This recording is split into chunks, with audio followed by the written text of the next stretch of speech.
Good evening, welcome to electrical Eduzone. അപ്പോൾ നമ്മളൊരു video ചെയ്തിട്ടുണ്ടായിരുന്നല്ലേ, അതായത് കേരള പബ്ലിക് സർവീസ് കമ്മീഷന്റെ ലേറ്റസ്റ്റ് യോഗ തീരുമാനങ്ങളാണ് നമ്മൾ ചെയ്തേക്കുന്നത്. അപ്പൊ അതിൽ വന്ന ഒരു തീരുമാനമാണ് എന്ത്, pharmaceutical corporation India medicine Kerala ലിമിറ്റഡിൽ ഇലക്ട്രീഷ്യൻ പോസ്റ്റിലേക്ക് എന്ത് നോട്ടിഫിക്കേഷൻ ഇറക്കാൻ വേണ്ടി തീരുമാനമായിട്ടുണ്ട് എന്നുള്ള കാര്യം അല്ലെ. അപ്പം അതിൽ കഴിഞ്ഞ പ്രാവശ്യത്തെ നോട്ടിഫിക്കേഷൻ എപ്പോഴാണ് വന്നതെന്നും അതിൽ എത്ര അഡ്വൈസ് പോയിട്ടെന്നൊക്കെ നമുക്ക് ഡീറ്റെയിൽ ആയിട്ട് നമുക്ക് എന്ത് ചെയ്യാൻ നോക്കാം. അപ്പൊ കഴിഞ്ഞ ദിവസം 2019 നോട്ടിഫിക്കേഷൻ വന്നേക്കുന്നത് 412/2019 കേട്ടോ, 412/2019.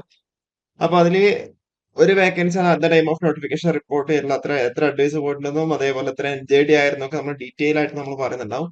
അപ്പൊ അതിന് ഡയറക്റ്റ് റിക്രൂട്ട്മെന്റ് ആയിരുന്നുണ്ടായിരുന്നത് 18 to 36 വരെയായിരുന്നു ഏജ് ലിമിറ്റ്. ക്വാളിഫിക്കേഷൻ എന്ന് പറഞ്ഞാൽ SLC+NTC in electrician or equivalent എന്നുള്ള രീതിയിലാണ് കൊടുത്തേക്കുന്നത്. ഓക്കെ, അപ്പം ഇതില് അതിന്റെ റാങ്ക് ലിസ്റ്റില് നോക്കിക്കോ, 412/2019 30/9/2020 എക്സാം നടന്നിട്ട് 22/9/2021 എന്ത് ചെയ്യാ ആ ഒരു റാങ്ക് ലിസ്റ്റ് നിലവിൽ വന്നു.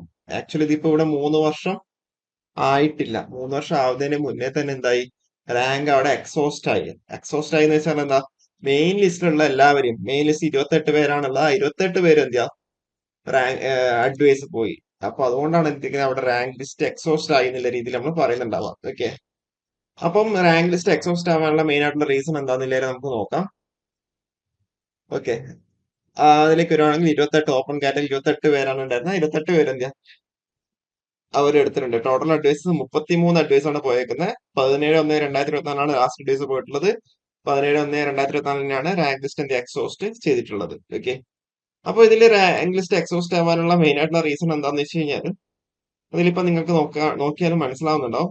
ഇതിൽ കണ്ട NJDs എത്ര, ടോട്ടൽ 22 NJDs ആണ് വന്നേക്കുന്നത്. ഓക്കെ, ടോട്ടൽ 22 NJDs ആണ് വന്നേക്കുന്നത്. അപ്പൊ അതുകൊണ്ടാണ് എന്ത് ചെയ്തേക്കുന്നത്, 28 പേരെ അഡ്വൈസ് പോയി എന്നുള്ള രീതിയിൽ അവിടെ വന്നു. 28 അഡ്വൈസ് പോയിട്ടുണ്ട് ബേസിക്കലി, പക്ഷെ അതിൽ 22 എന്താ NJDs ആണ്, നോൺ ജോയിനിങ് ഡ്യൂട്ടി ആണ് അല്ലെ.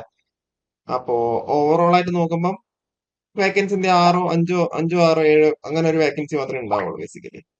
ഓക്കെ, അപ്പോ ഇതാണ്ടാണ് എന്ത് ചെയ്യാ റാങ്ക് ലിസ്റ്റ് പെട്ടെന്ന് തന്നെ എക്സോസ്റ്റ് ആയി പോയത്. അപ്പോ ഇതാണ് ഇതിന്റെ കേസ് നമുക്കൊരു അപ്ഡേറ്റ് ആയിട്ടുള്ളത്. അപ്പൊ അതുകൊണ്ട് തന്നെയാണ് എന്ത് അവർ പെട്ടെന്ന് തന്നെ അടുത്തൊരു നോട്ടിഫിക്കേഷൻ ഇറക്കാൻ വേണ്ടി തീരുമാനമായിട്ടുള്ളത്. ഓക്കെ, അപ്പൊ ഇതിൽ ഇനിയിപ്പം വീണ്ടും ഇപ്പൊ ലാസ്റ്റ് പോയത് മെഞ്ചേഡ് ആയിട്ടുണ്ടോ എന്നില്ലായിരുന്നു നമുക്കറിയില്ല. ഇനി നമുക്ക് അതിന്റെ സ്റ്റാറ്റസ് നമുക്ക് നോക്കി നോക്കാം. അപ്പൊ ഇതിലെ കാറ്റഗറി നമ്പർ വന്നിട്ടുള്ളത് 412/2019 ആണ് കേട്ടോ. 412/2019 രജിസ്റ്റർ വരുമ്പോൾ ഓക്കെ, 412/2019. ഓക്കെ, ഇലക്ട്രീഷ്യന്റെ കേസിലാകുമ്പോൾ okay, department pharmaceutical corporation India medicine Kerala limited. അപ്പൊ അതിലേക്ക് വരുമ്പോ കണ്ടില്ലേ, കൂടുതലും NJD വേക്കൻസീസ് ആണ് ഇതിലുള്ളത്. ഓക്കെ, അപ്പോ ഫാർമസ്യൂട്ടിക്കൽ കോർപ്പറേഷന്റെ കേസിൽ നോക്കിക്കഴിഞ്ഞാൽ തന്നെ നിങ്ങൾക്ക് അവിടെ മനസ്സിലാവുന്നുണ്ടാവും എത്രത്തോളം NJDs ആണ് അവിടെ വന്നിട്ടുള്ളത് എന്നുള്ള കാര്യം അല്ലെ. ഓക്കെ, അപ്പൊ അത്രയും കാര്യങ്ങളാണ് നമുക്ക് ഇതിലിപ്പം പറയാനുള്ളത്. ഓക്കെ, അപ്പോ ഇത് റാങ്ക് ലിസ്റ്റ് എക്സോസ്റ്റ് ആവാനുള്ള മെയിൻ ആയിട്ടുള്ള റീസൺ എന്ന് വെച്ചാൽ NJDs തന്നെയാണ് ബേസിക്കലി.